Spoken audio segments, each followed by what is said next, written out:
tremendously exciting to be here, and a huge honor to be asked to give the Utzon lecture. When I was a young architectural historian, I think like most people of my generation, the dream was to get to Sydney and see the Opera House. And of course, the first thing one learns when you see the Opera House is that what appears to be a set of objects is actually an incredibly complex urban structure.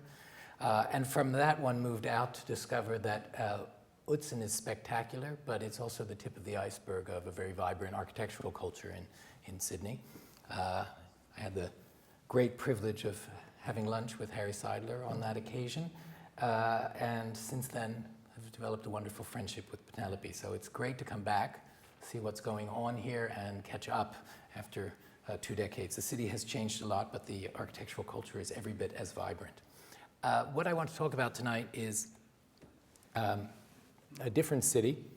I hope that what I'm going to present is a very small aspect of the work that I've been doing over the last 7 or 8 years at the Museum of Modern Art, that you'll come to understand my belief that it is an approach that I call glocal.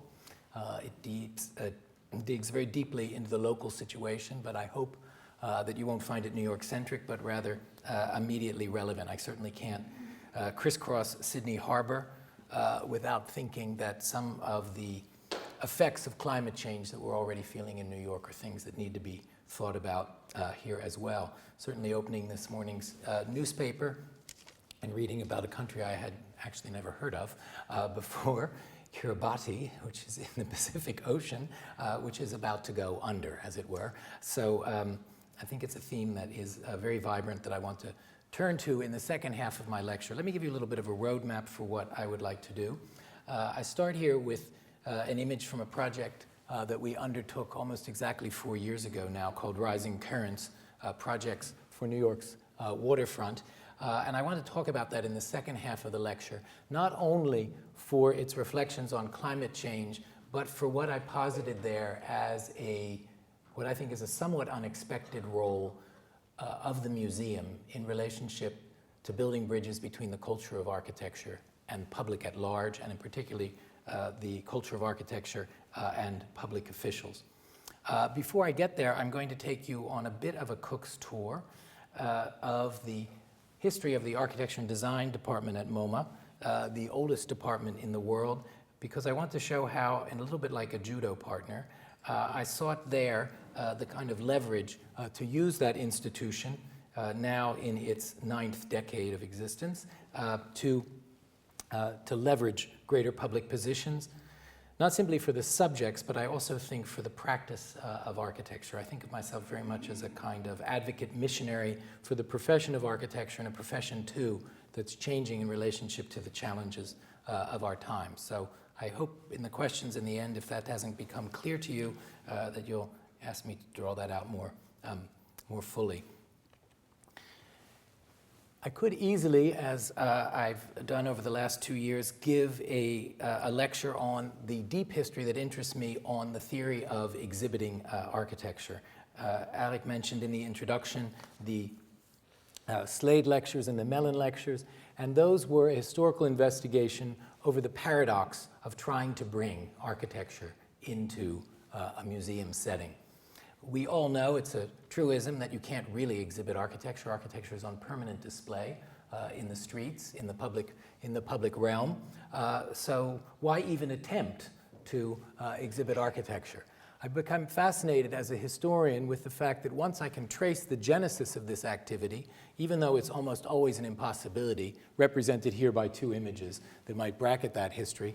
On the left, Hubert Robert, the French late 18th century painter, imagining the discussion underway, the transformation of the Louvre into an art museum, projecting one of the first skylights ever conceived by a modern architect painter, but also demonstrating for us that for architecture to enter into the gallery, it would need to do so through representations. Initially paintings with the invention of photography, photographs, drawings, models, in other words, simulacra or representations either of architecture after the fact or the documents that were involved in projecting architecture. More recently, of course, computer screens very frequent, but that architecture itself can't be brought into the gallery unless, I suppose, we take a rather extreme example as here on the right, where the birth house, a very nice example of an Argentinian shingle style, the birth house of the great Argentinian hero Sarmiento in the Tigre Delta district of Buenos Aires, is now a historic monument. It's as though the Rose Seidler House, for conservation reasons, and just to call attention to the fact that it's an important building, was given an outdoor display case. So these, I think, represent some of the difficulties. Of course, Hubert Robert is the dream of every artist, that there would be a museum entirely devoted to only his own work. As you can see, even though it represents the history of Roman architecture, all the work in the Louvre is by Hubert Robert. Now, if we fast forward to the early 21st century, this is a photograph taken on an extremely quiet day at the Museum of Modern Art after its recent expansion and renovation by the Japanese architect Yoshio Taniguchi. Things must be just starting, because normally, even from this vantage point, you can't even see the floor tiling. This is where I work. This is where the exhibitions I'm going to show you in recent years have taken place. And what I am fascinated by, for one, is up in the left is the insignia of Architizer, or Architizer, I think it's pronounced. It's one of many websites where you can look at any architecture recently built or in progress. You can have instantly at your fingertips, and if you become bored during the lecture, you could curate, as they say now, your own exhibition on your iPhone by going to architizer.com. And so why do people still go to museums when we can get everything that satisfies us? We can visit the entire world. We can be up to date on architectural practices, new ideas, at least the images of them.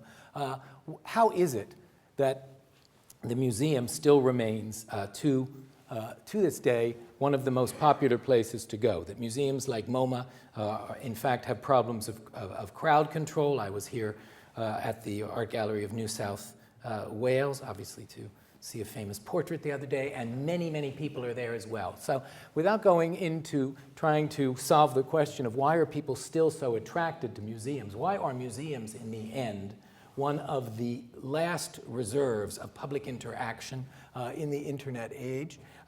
Instead, I simply accept the fact and say this, for me, is an incredible given and something that can be leveraged for architecture. So it's in that guise that I want to spend some time in the second half of this lecture talking about the Rising Currents project. It was a project that could have been undertaken in any school of architecture. It might have been taken in any specialist architecture gallery, but it had extraordinary resonance, changing public policy in New York, changing people's attitudes about infrastructure, about preparing for climate change, and about even the future destiny of New York. It was a set of images created in 2010 that came back in a very potent way 2 years later with Superstorm Sandy to re-enter the discussion. So what I'm interested here is not claiming an expertise about climate change, but claiming some insights into the capacity of the museum to act as advocates, not simply for specific solutions, but also for the role of design thinking in issues of burning public import. Now, if we were to go back to the history of the Museum of Modern Art, we would find many, many examples of what I think most comes to mind when we think of an exhibition, what I call the reactive mode of the exhibition that tries to bring into the gallery things that have happened or are happening in the outside world. And this is a tried and true approach. Certainly the famous International Style Show, as it's often called, actual title was Modern Architecture since 1922, that opened, was a sort of birthplace of the architecture department at MoMA, represented here in this very grainy 1932 photograph of the Le Corbusier room. That was an exhibition, a retrospective of the last 10 years of architecture, primarily in Europe, and that is really in every history of 20th century architecture as something that began to revolutionize and change, or at least sought to, architectural taste in the United States. It's seen as one of the catalysts for a reorientation of American practice towards at least some of the formal experiments underway in the work of Corbusier, Mies van der Rohe, and others. Or even recently, this was the exhibition that was up in the gallery at MoMA, the month that I arrived to take up the chief curatorship in January 2007, an exhibition on the High Line, then under construction, not yet accessible to pedestrian traffic, but it was a work in the works. I'd like to think that it's possible to combine multiple modes of exhibition. We might call here Mies in Berlin a great retrospective reevaluating an architect's career. The exhibition Small Scale, Big Change, the first of a whole series of exhibitions that advocated for a different role for the architect as a kind of advocate, but the museum as an advocate for that possible role. Here is the core of the Museum of Modern Art as it opened in 1939, a photograph taken shortly after the completion of this building by Philip Goodwin and Edward Durrell Stone, which fulfilled the principles of the international style. I always like to think that this photograph documents that MoMA was waiting for Corbusier to return. He would already know from his aerial approach just where to go, the first port of call in New York. Indeed, most people do, even today, as they arrive from Europe, tourists seem to go rather rapidly from JFK to our lobby. But I also like to think that there's something in the DNA of MoMA that I've been able to tap into and that I want to show you in the next few slides as an alternative strain of MoMA's history. That is to say that MoMA is so famous for its aesthetic agenda and so often accused of having adopted primarily an aesthetic mission, even those who say that the international style venture of Philip Johnson and Henry Russell Hitchcock and Alfred Barr, the young founding director, that exhibition cleansed modernism of its social purpose in Europe and made it acceptable for American consumption. But over and over again, leveled at MoMA is the notion that it was primarily an aestheticizing approach to architecture. I'd like to argue that there was a radical possibility of a public engagement with architecture that was already embedded in the program and is expressed in the building. To my knowledge, although maybe someone in the audience knows of an earlier example, this was the first museum that was entered directly from the sidewalk. You look down here at the lower right, you walk directly from the public realm, the public street, into the Museum of Modern Art via a revolving door. This was a very radical gesture. We're so used to it now that in 1939, the revolving door was the entry of the commercial retail shop or of the bank. And so in a way, I think that in and of itself declared a certain publicness. This is the slide that talks about the reflection on the history of the institution and its decision, rather unprecedented, in 1932 to include an architecture department, despite this difficulty of exhibiting architecture that I've evoked. This, until recent times, was the most popular exhibition ever staged at MoMA. It was the third in the House in the Garden series, the recreation of a 16th century Japanese temple as the Japanese House in the Garden. Barr was trying to figure out what would a museum of modern art be. And I think we all go back over and over again as we think of the role of being a curator in the 21st century to his very probing reflections on what would be the relationship between a historical collection and contemporary reflection. Very famously, all of his diagrams took the form of what he called the torpedo model of history, in which the museum would, almost like an enormous whale with a huge appetite for aesthetic production, acquire an enormous number of works of art of the present, going forward. You can see he draws this in the 20s. He's looking ahead to 1950. A lot of things that are imagined there, that the United States and Mexico are going to become the dominant forces in art, is his notion. But accumulating a great deal, sorting it out historically, and then deacquisitioning it so that only the most pertinent strains of the past, as they became clearer, would be part of the collection of the museum. So Barr was, to my knowledge, the first person to declare that the museum would have as an active of a deacquisition policy as it would an acquisition policy.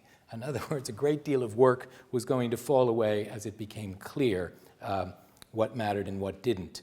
And a few works were sent up the street to the Museum of Modern Art once they had been in the collection for a number of years. But when it came time to send the Demoiselles d'Avignon to the Metropolitan Museum of Art, this policy was abandoned. But it still, I think, defines the need to reflect on what is the relationship between contemporary activity and trying to discern the history of art and distilling it into a series of clear strains.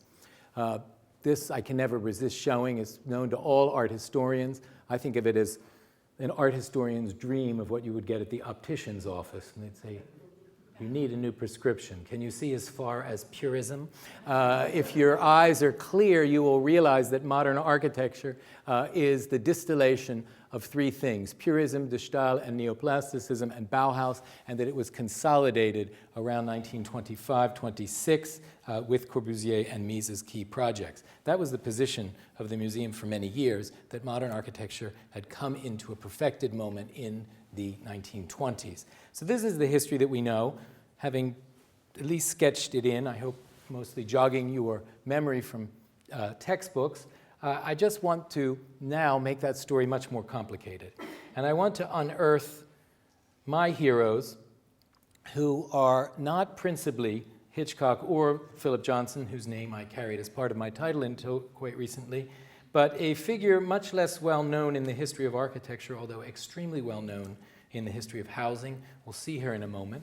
Part of the extraordinary generation of women curators in the Department of Architecture in the 1930s, whose interests were somewhat different, and they involved a whole set of aspirations about social and policy change. For in this exhibition, a number of things we could say about it. One, as radical as it was meant to be, it's fairly traditional looking. Photographs resized exactly to the same size, hung at a consistent horizon line, and treated almost as though they're frameless pictures in the space. And then, of course, a model, the first to ever enter the collection, the model of the Villa Savoie, on a little pedestal with a skirt, an avant-garde skirt.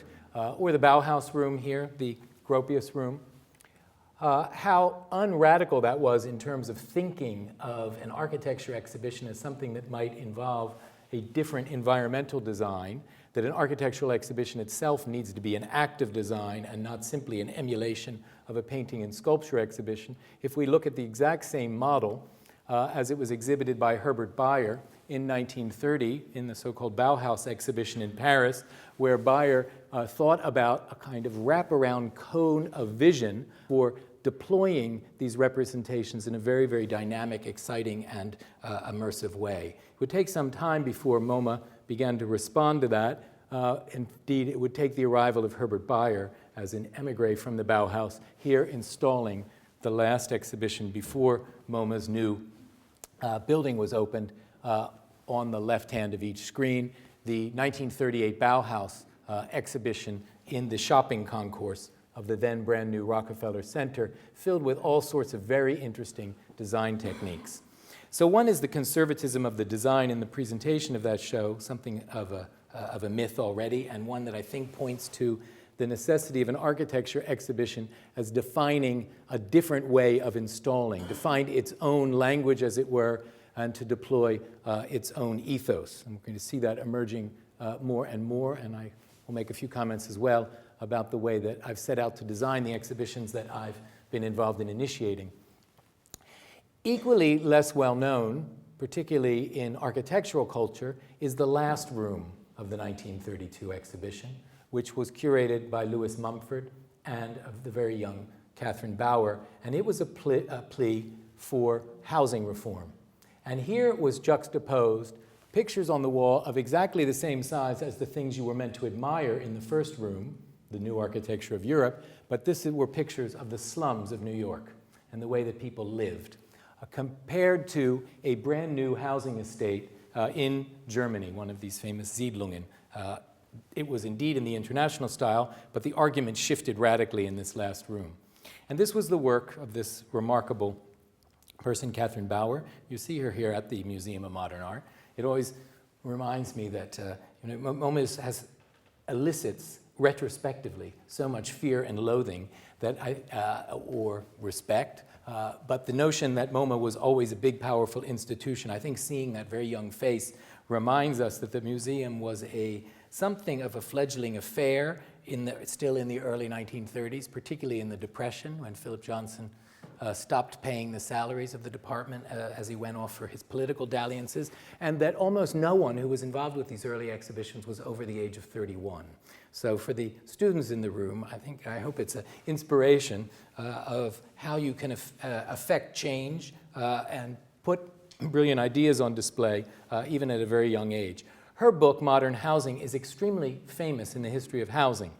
This book is this is the first catalog of the Department of Architecture. This book, Modern Architecture, extremely famous in the history of architecture. Fascinating, and that's a bigger issue, that the history of housing and the history of architecture have almost always had their separate curricula, their separate literature, and yet they coexisted in the exhibition program at MoMA in the early decades, but they have been recorded in very different places.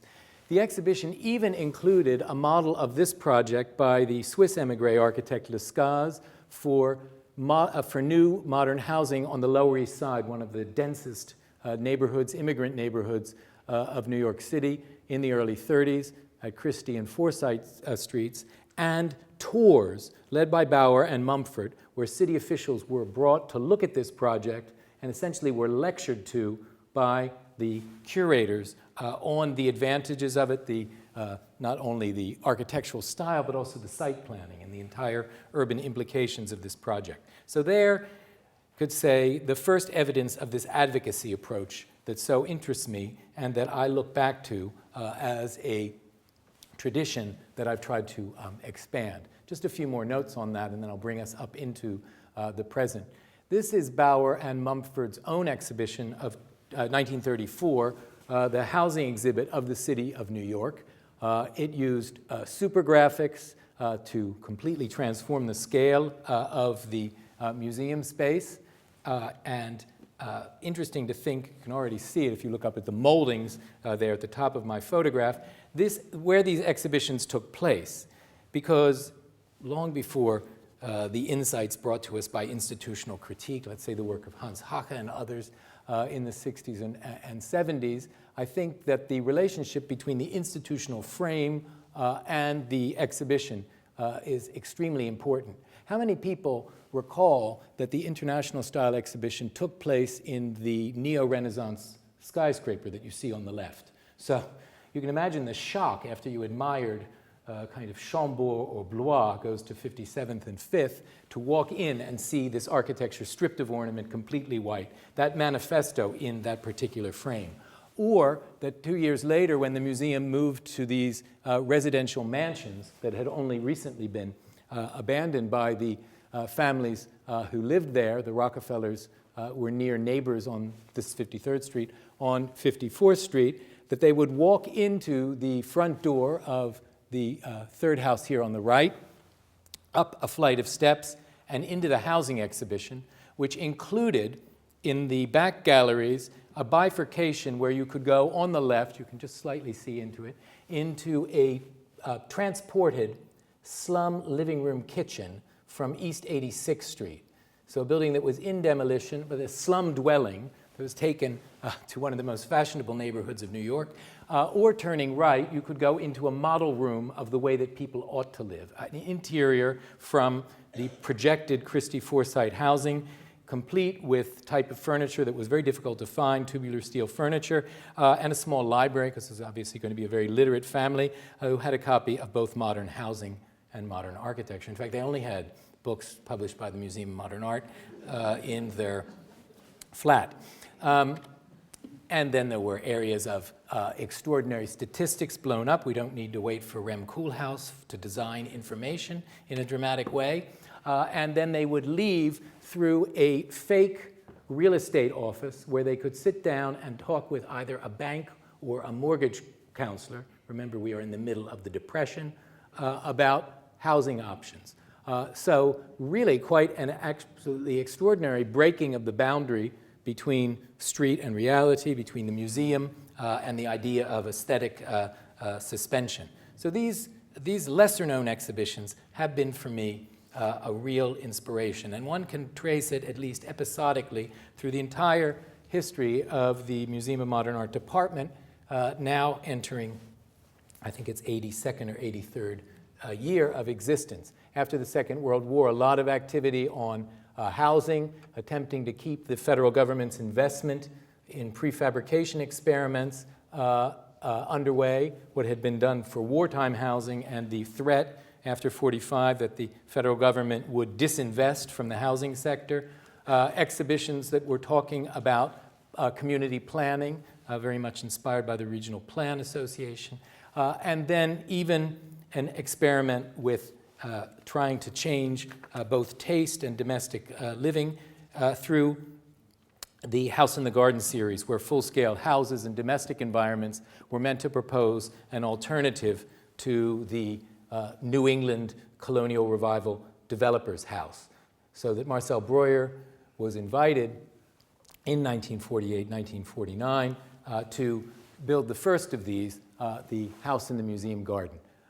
This is a building I could spend a great deal of time talking to you about. I'm fascinated in its role in both the history of American residential architecture and in its role in Breuer's career, but also in its role in the history of full-scale houses, demonstration houses, as attempts to change consciousness about domestic living arrangements. But I just bring it up because you're going to see that I paid homage to it in my very first exhibition that I want to turn to now. I do think it was the only time that I can find that the Museum of Modern Art ever exhibited a barbecue in its garden, but that remains a piece of arcania that I'll have to follow up in the archives. Let me fast forward then to my own activity. It's always a little embarrassing for me because architects, of course, are always invited and speak about their own work. Historians always talk about somebody else's work, but I am going to talk now in the remaining time about 3 exhibitions that I was involved with, in which I hope you'll see my own feeling my way into a role, thinking about what is the role of a curator in an exhibition context. How can a curator become a translator between the possibilities of the architectural world now and a larger public? I was particularly interested in, and I think the context of this needs to be evoked, 2007. This was the height of the discussion of star architects, of trophy buildings, of architectural celebrity. And it seemed to me that one of the dangers of that culture, not that it didn't produce many fine buildings, was that the public knew more and more about architects and less about architecture itself. They were less invested in actually appreciating architectural design and thinking than in knowing the movements of a very, very small handful of practitioners who made the front page of the newspaper or the covers of Time magazine. In Colombia, which was living through the revolution that Bernard Tschumi had begun, the so-called paperless studio, which seemed to generate more paper than ever before, just as when we went over to word processing, we suddenly had more filing cabinet space than ever before.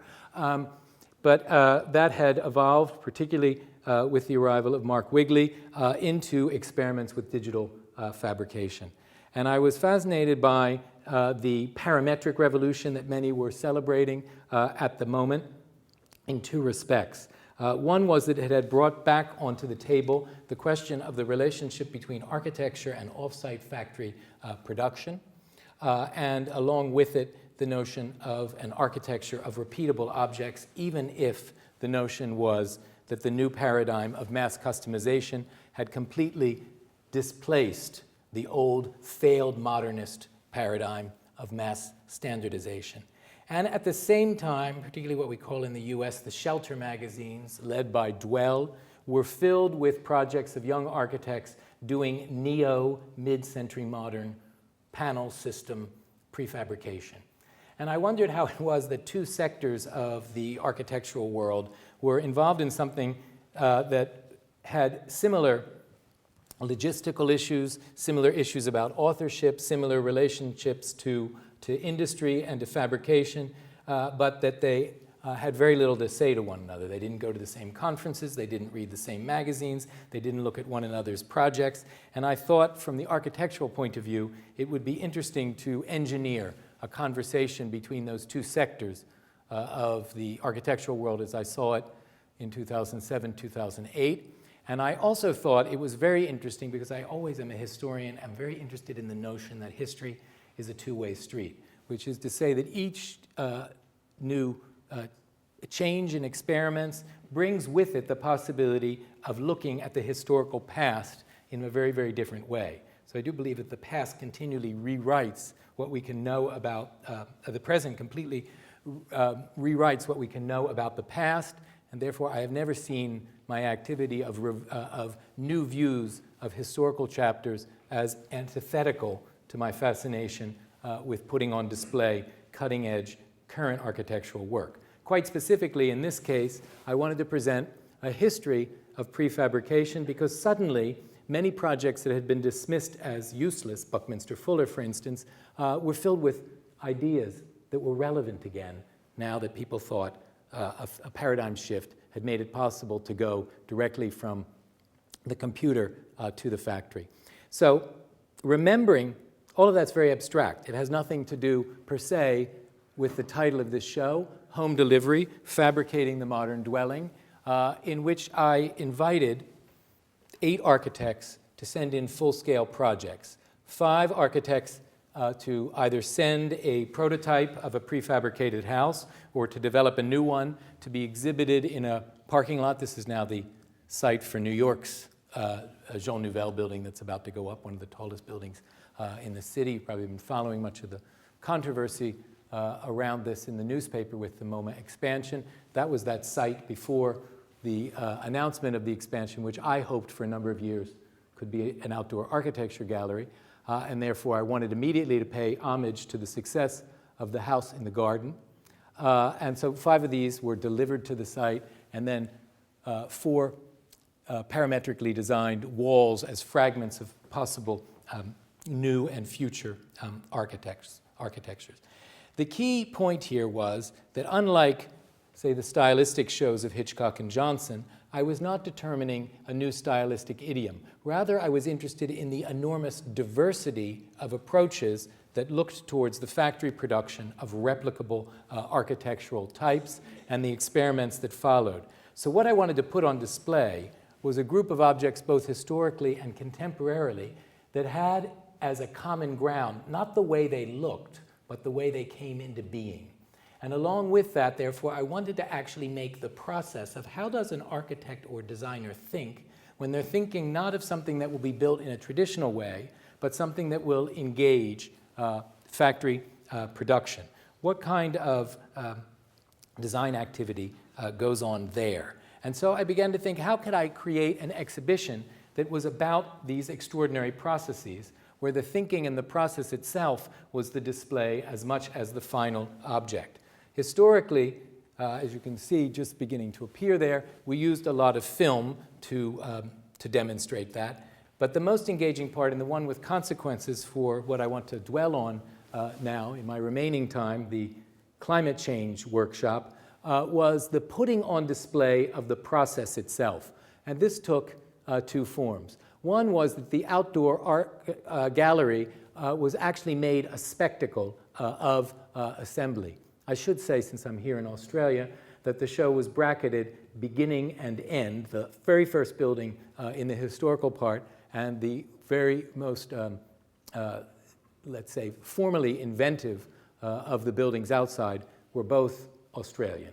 We went from the Manning portable cottage inside in our historical display of the 1830s. I just saw an absolutely spectacular example down in Adelaide, to the assembly of Jeremy Edmonston and Douglas Gauthier, then still in partnership, their second iteration of this digitally fabricated, parametrically differentiated beach shack here called Burst 008, which also became the beach spectacle for the in-town crowd on summer weekends in 2008. So the arrival of the frame, the way that these buildings each were put together differently, their speed or simplicity or complexity of assembly became the spectacle in the weeks leading up to the official opening of the exhibition. And there you see the inside part with its films, its full-scale recreations, including a Lustron house in the back of the gallery here, which was a very popular American prefabricated house of the 1940s. But most importantly was my realization that the internet, rather than being the death of the museum, might in fact, or the alternative to the museum, might in fact become an integral part of thinking how process itself could become part of the display. So I like to think that the home delivery exhibition, which was open for ticket sales for 3 months, was in fact a project that lasted for 9 months, because the website opened 3 months before the exhibition, and it tracked the development of the 5 prototypes that were going to be on the gallery, in the gallery. So here you have 2 screenshots of the website, and you can see those little thumbnails, and you could click on any one of them and open it up to full scale. And we went through the week. Monday, Kieran Timberlake. Tuesday, Doug Gautier and Jeremy Edmonston. Wednesday, the Austrian team. Thursday, Larry Sass, who's a very interesting computer scientist, digital fabricating architect from MIT, designing replacement housing for Hurricane Katrina in New Orleans. The easiest one, the delivery of this microcube from Munich by the English architect Richard Horden on Friday. And then on Saturday, I blogged about curating the exhibition because the exhibition itself was a project. So at the same time, there was a live camera on the construction site at MoMA. So for many, many weeks, it was like watching the most excruciatingly crude Andy Warhol film. Nothing happened on that site. And on the other 6 things were a burst of activity. We were in the architect's offices for a few weeks, then we went to a factory, then we were watching machines, then we were watching trucks pulling out of factories, then we were watching buildings being put on ships in Hamburg, then we were watching them negotiate the George Washington Bridge, then we were watching them finally arrive on site. And so the point that site preparation and factory work went on simultaneously, that the whole way that a building was created, assembled, and then delivered was in a process of radical change became clear. That was up through the exhibition, and then we invited commentators for many months to continue the debate and the discussion on the website.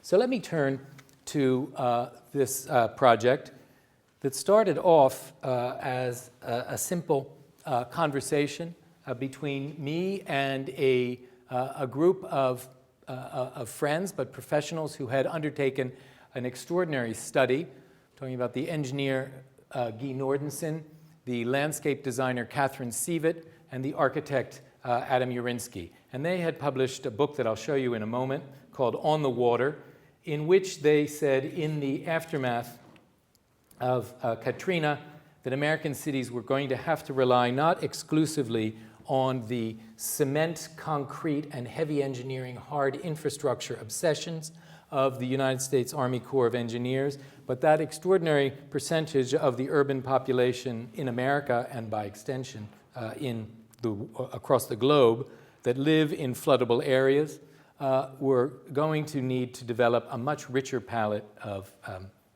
solutions for coping with rising sea levels and more dramatic, what are now called weather events, storms, which the U.S. has become much more subject to hurricane activity with rising temperatures and with expanding sea volume. And they gave that book to me and said, don't you think this would make a wonderful exhibition?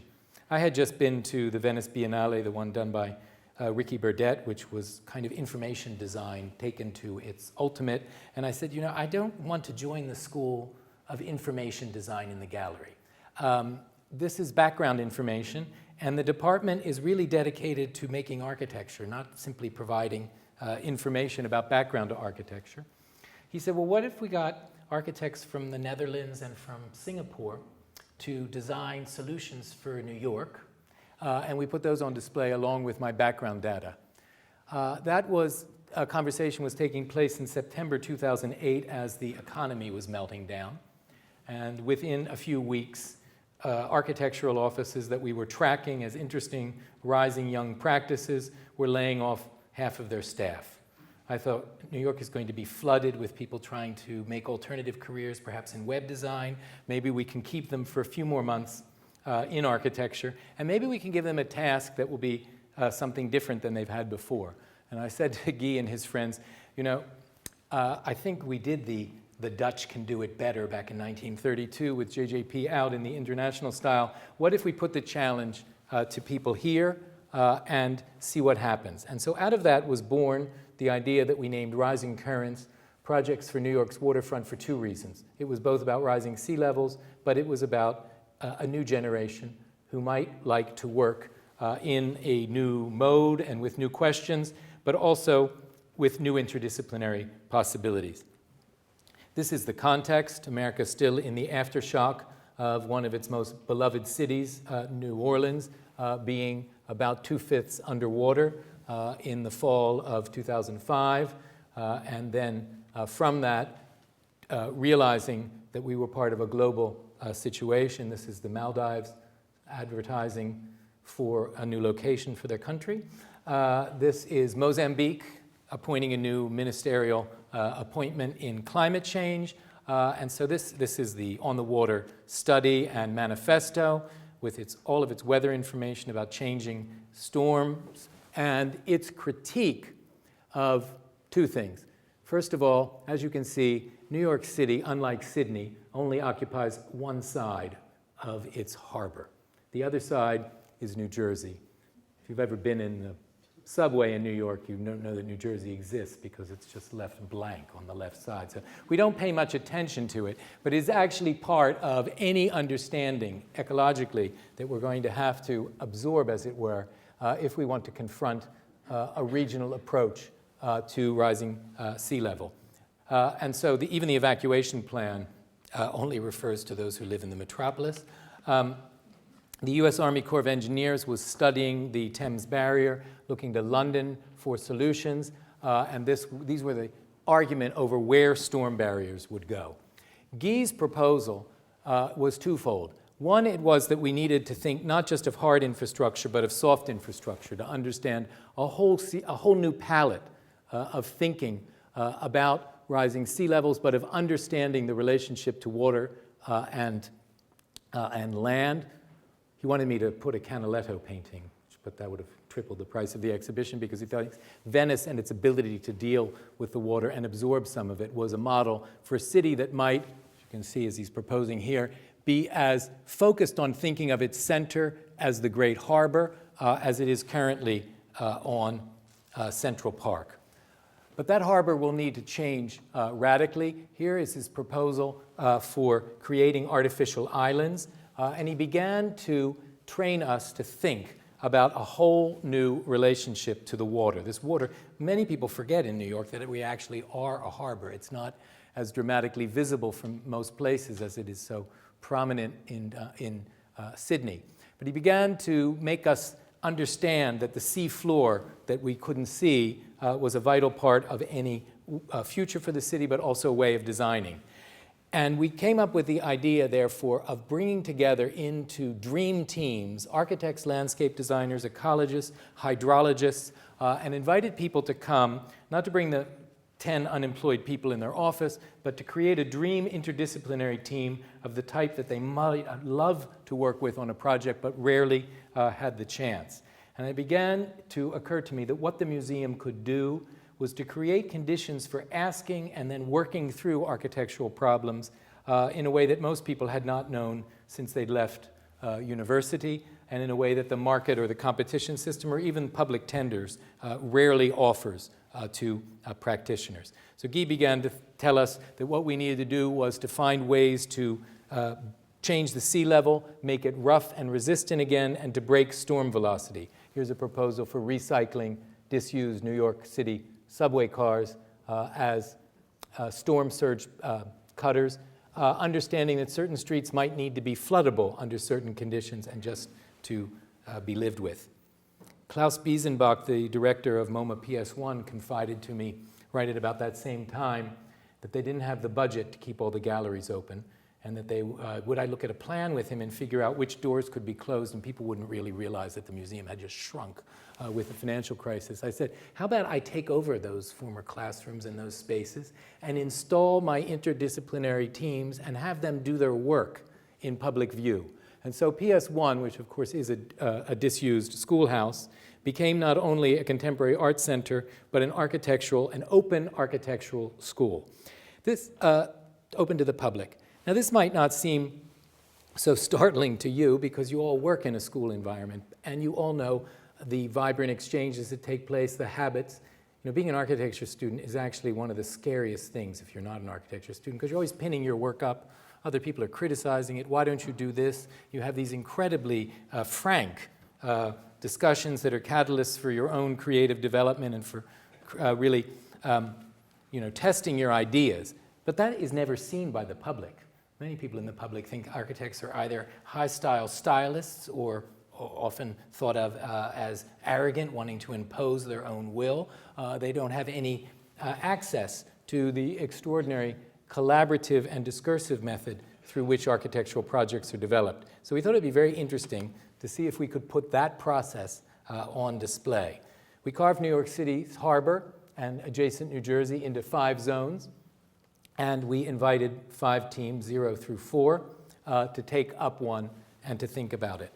There was one prototype for this in the history of MoMA. In 1967, the museum invited 4 teams of architects led by architecture schools, MIT, Cornell, Columbia, and Princeton, I think, to do projects that were critiques of federal urban renewal, bulldozing renewal in the 1960s. And they asked the teams to come up with proposals that were critiques of urban renewal. So this was very, very parallel to what we were doing. We wanted critiques of the almost unique devotion to hard infrastructure solutions as a way to make cities more resilient to climate change. But the big difference between our project and the new city of 1967, besides the fact that we had a more prestigious gallery, this was in the annex to the movie theater and placed in the summertime when it used to be that people didn't really much come to MoMA, and that's when the experiments took place. But the key thing is the 4 teams were based in schools, so they were people who were already working together, and they went back to their schools and did their work there and then brought it and put it on display. We brought the teams into residence. Here they are in the classrooms at MoMA. I think this is team 3, during a crit, in which I think this is the time that we had in the hydraulic engineers from Stony Brook, who have the most sophisticated equipment in the United States for modeling storm velocity and the nature of the seafloor. And so they were critiquing the projects, bringing expertise. We also brought in people from city planning, from the Parks Department, from various branches of municipal government, and as much as we could figure out who was responsible for what in the some 17 municipalities on the Jersey side, we brought them in too. Not because they were the commissioners, but we wanted the architects, some of whom included some very young collaborators on the project, to realize the importance of what they were doing and to rise to the occasion, but we also wanted to get public officials to pay attention to what we were doing. Midway through, we had the first of 3 open houses, where we opened the doors of PS1 early in the morning and kept them open for a full day as the teams stopped their work for one day and explained the pinups that were already up, talked to people through the projects, both in short formal sessions and then in informal sessions. About 60 architecture students had showed up early on. I thought this is really not going to work. And then they began to tweet and send out text messages. And by the afternoon, we had several hundred people, and people were coming in from the neighborhood just to figure out why there were such crowds at MoMA PS1. It got onto the news, and it began to snowball. And so the projects were already in the press, magazines and newspapers asking for exclusives ahead of the exhibition. I should just show you this because it's so dramatic. Part of my problem was going to be how to get people to attend a workshop. you can get people to attend a exhibition. So we put up an information wall at the top of the escalator at the opening to the architecture galleries on the 3rd floor at MoMA, a place you have to almost walk by no matter what you're going to see. I was really helped when an op-ed piece in the New York Times said, I took my son to MoMA to visit the Tim Burton exhibition, but I didn't realize there were timed tickets that were required. And I thought, it's okay. He could use some exposure to Cézanne's apples, or maybe he's even ready for the Demoiselles. We'll go up to the painting galleries. And then he writes, I promise you, I never met this person. I didn't prime him for it. He said, but on our way to Cézanne, we ran into a display, a small display on the 3rd floor, inviting us to a workshop, and everything that was shown there is infinitely more frightening than anything in Tim Burton. And this is what we had running at the top. This is a modeling of New York between now and 50 years from now.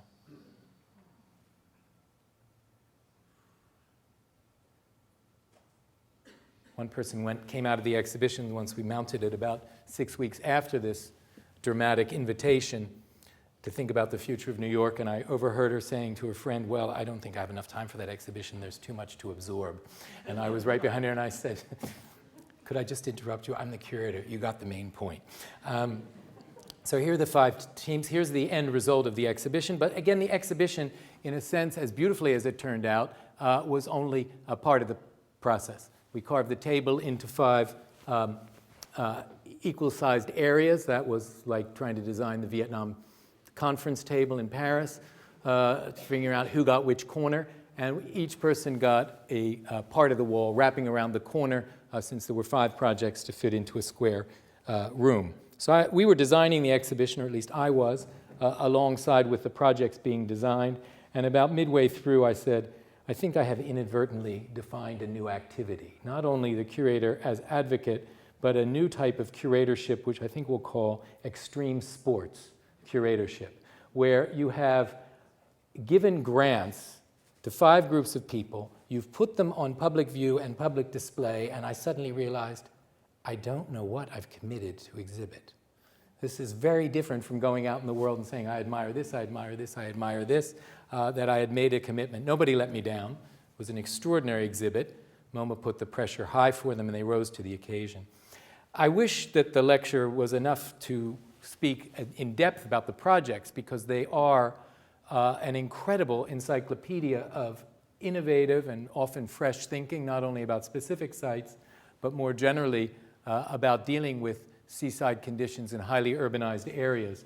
We brought in a natural historian from the Museum of Natural History who had been working on reconstructing what we might call Aboriginal Manhattan, New York before the arrival of the Europeans, and he'd been studying that, this wonderful book, Mannahatta, and in many ways our projects were trying to figure out how the city on the right might get back some of what had been lost on the left. There's the project. So for instance, what we called Project Zero, not because it includes the site of Ground Zero, but because this team had been part of the research team and I hadn't invited them, and I wasn't initially going to include Lower Manhattan. Happily for me, because that really struck the imagination to show the problem in Manhattan, happily they pleaded to be allowed also into the exhibition. We'd already numbered the other sites 1 to 4, so they became Team Zero. Stephen Cassell, Adam Urinsky of Architectural Research Office, they worked together, but they were paired with Susanna Drake, a landscape designer. And then they had a whole set of other people. Each one was accompanied by a yardstick that showed what they were using as their projection for 2080. This supposes 6 feet with the evidence of increased polar melt, and they began to look at New York. The project's very rich, but let me just point out a number of its key features. First, it proposes a green skirt around the city, restoring wetlands, floodable lands, seeing New York Harbor looking more like the Lagoon of Venice, perhaps, than what it is, one of the great dredged waterways of the world. We learned from the engineers and from the hydrologists who taught us all to be going around, it's very impressive at cocktail parties, talking about bathymetry, the bathymetry of Brooklyn versus the bathymetry of New York. The team said We've thought about complex sections in buildings before where we had to deal with what you see above ground and how it might go into the earth, but we've never thought about the section of a site going from the land underwater, and we needed to model and design that because part of what's being created here are a series of artificial islands that allow shipping channels to come in, but they restore something of the roughness, the texture of the sea floor here, or the harbor floor, where it's been dredged away by the Army Corps for ideal shipping. New York Harbor is not all that unlike, I suppose, Sydney Harbor. Maybe I'm exhibiting my hydraulic ignorance, but a narrows, the Verrazano narrows, and then a widening. And so what happens now, and it happened in Superstorm Sandy, is when a storm surge comes through the Verrazano narrows, it accelerates. First of all, it increases volume through that narrow passage, and then because the sea floor has been practically polished like the world's ideal skateboard rink, it picks up speed as it's coming to the city. So much of the necessity was to create speed bumps, basically, speed bumps for waves. And so we have some of that here.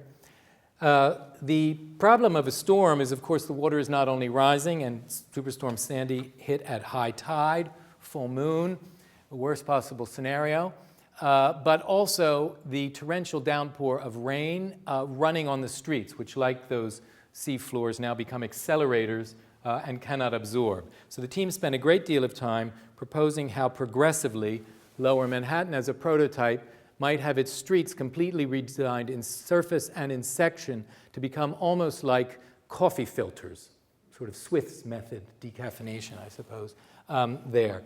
This was a very fun moment for me because as they were beginning to develop this, I said, you know, you're reimagining the 21st century city. They hadn't drawn this yet. I said, you should think of a demonstration like the rethinking of the city as a functionalist way of dealing with sewage in 18th century Paris, one of the great urban prototypes, or Hénard's drawings of transportation at the early 20th century.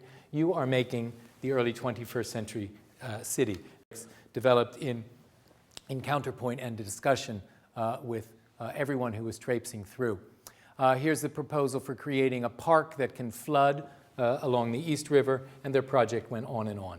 Let me just show you elements from two others, because I want just to give you a 3-minute overview of the second workshop that developed out of this. This was so successful, and I'll toot the horn on everybody's achievements in this in a second, that we decided to make it a series. And the second one, you'll see in a moment, dealt with a different kind of being underwater, the foreclosure crisis. We try to find silver linings in crises. We try to do what sociologists call co-benefits, which is to say that as people come and look at these projects, they don't think sea level rise is scary. They think, oh, maybe we could live in that city. Maybe these are interesting ideas, rather than proposing, why don't you come and see a project about being underwater, but rather, why don't you come and see what a New York City that might function in a more resilient way looks like, became a very attractive proposal for people. That was, I think, it was very important for our New York audience that they could identify with these areas. The third workshop I'm not going to show you is currently underway. It has to do with the problems worldwide that are being created by extreme dispersal between wealth and poverty in many cities. It's a project my colleague Pedro Gadano is doing under the title Uneven Growth.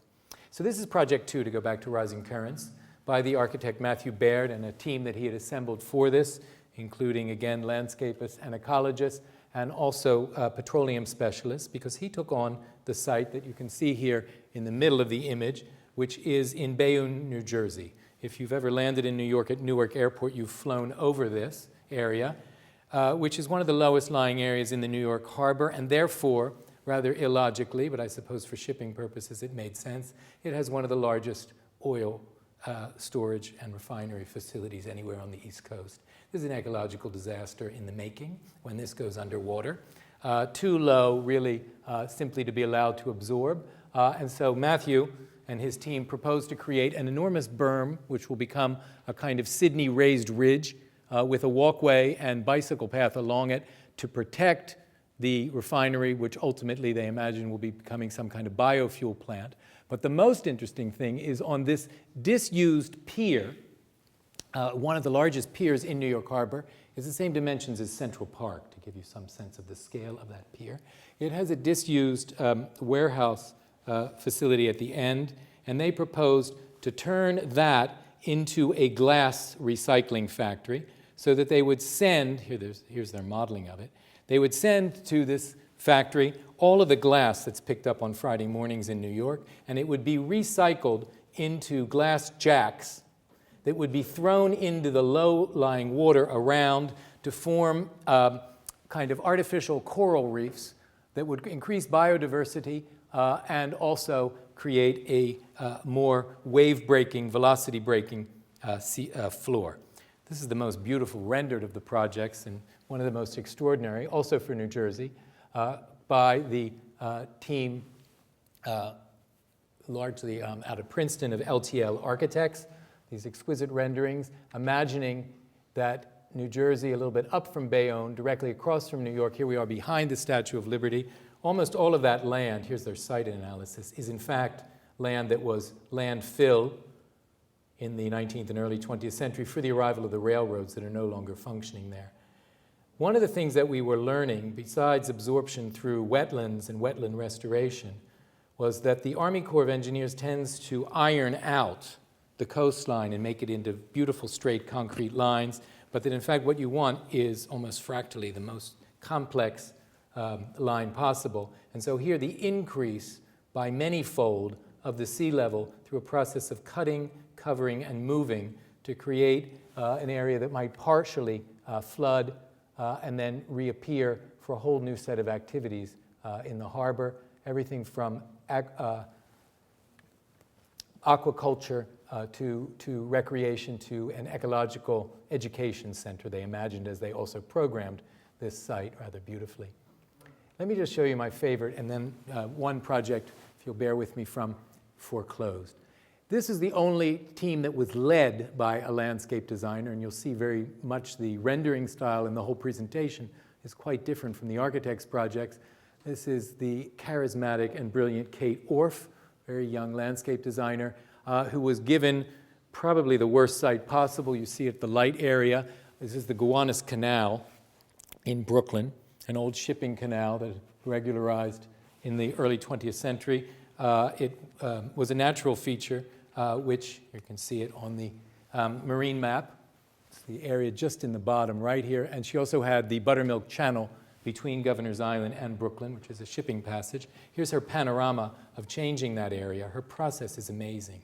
She wants to take us back to the symbolic date of 1776, before the fall, I guess, when this was a tidal creek, and recreate what has been lost in New York, which is the cultivation of oysters. Her whole project, called Oyster Texture, is based on the extraordinary capacity of these sometimes delicious friends, if they've not been in polluted water. Anyone who's been to New York has probably wondered why there's an oyster bar in Grand Central Station. It's because New York used to have one of the largest oyster populations anywhere in the world. They're practically extinct. Kate wants to reintroduce them in a hatchery in the Gowanus Canal and then move them out to create a barrier reef off of Governor's Island to break storm velocity. Oysters also are wonderful because they vacuum clean some extraordinary percentage or multiple of their weight every day. So they're going to also clean the water. Here she's proposing her hatchery. Her hatchery will go into the Gowanus and she'll create this life cycle where then she'll move them out into the first underwater natural park. And she hopes that by the end of the century, the oyster bar will open a branch in the Gowanus. Today, you actually have to hold your nose if you go up the Gowanus. And another project I wish I could show to you, but I fear that I'm overstretching my welcome in Sydney, and I like it here so much I don't want to do that. This one has inflatable barriers between artificial islands, changing the ground off of Red Hook in Brooklyn, and the whole brought together in this display with, of course, the towers of Manhattan at the center telling us where we are. The amazing thing is that I've lectured about this at many places. A couple years ago at the University of Puerto Rico, where the students were working with the projects to develop their own ideas for the harbor at San Juan. And when I showed this, they said, well, where's the rest of the exhibition? I said, this is the exhibition. They said, no, this is such a famous exhibition. It can't be this small.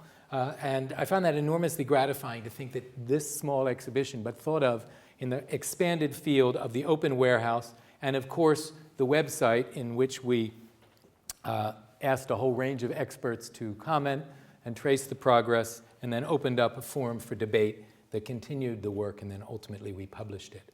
Got unbelievable amount of press and gave us confidence to take on something even more daunting. So I don't have enough time to take you in great detail, but I want you to at least see the format and see once again the way in which we turned a very frightening situation, the foreclosure crisis that emerged in 08, 09 in the United States, and which it became clear in a study that was done between the architecture school and the real estate program at Columbia University, was a phenomena, as many bankers had also noted, that for the first time was largely affecting suburbs.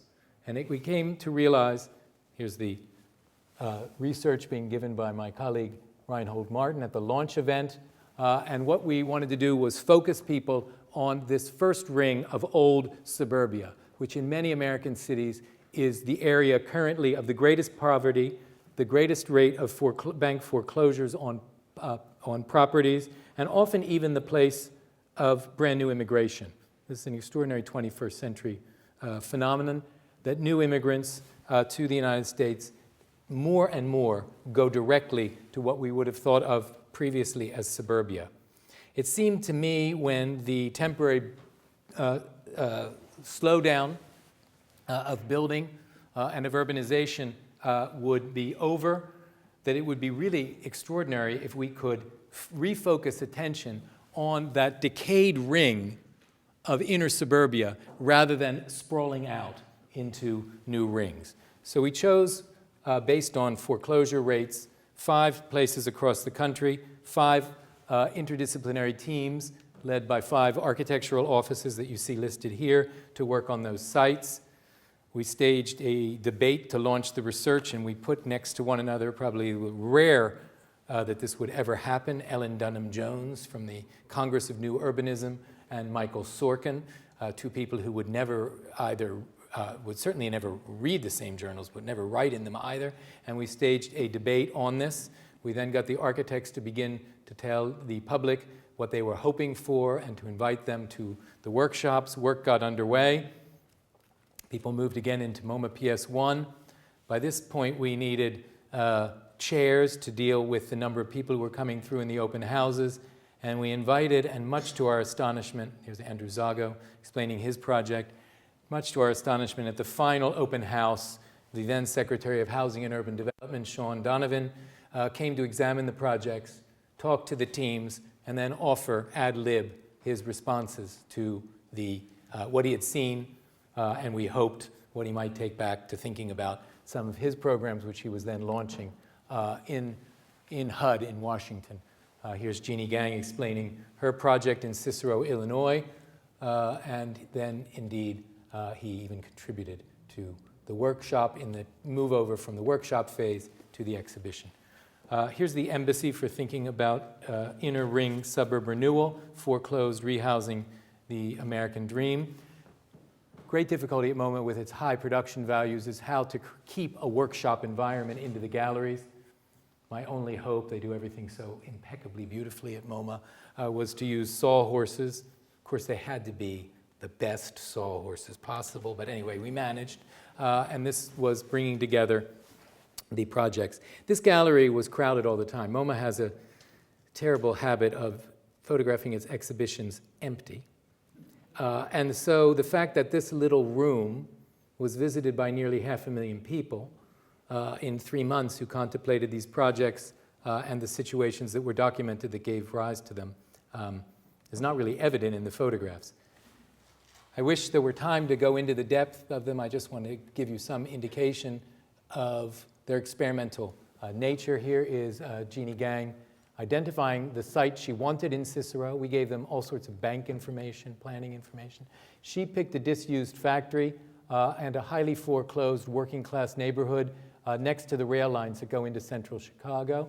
She began to spend a lot of time there. She worked on, part of her team, very interestingly, was a performance artist, an African-American performance artist named Theaster Gates, who works in between what we might think of as performance and community activism. And together they went and they discovered that this neighborhood, which had been settled largely by people coming from Lithuania, Poland, and the old Austro-Hungarian Empire, so kind of Eastern Central European population at the beginning of the 20th century, was 100 years later almost entirely populated by people from 3 states in Mexico. And when you began to look at the doorbells, they discovered no house was really a single-family dwelling. And they began to talk to people and think about how they lived, and they began to wonder if they couldn't make a more resilient and robust housing type that would deal with growing and shrinking families, extended families that many of these recent Mexican and Central American immigrants have in the way they like to live. And they proposed the Rubik's Cube as a thinking diagram of the way in which they might create a place where you could micro-own pieces and buy and sell them and expand and contract, even have communal kitchens. And they rewrote the zoning code of Cicero in order to make their project possible.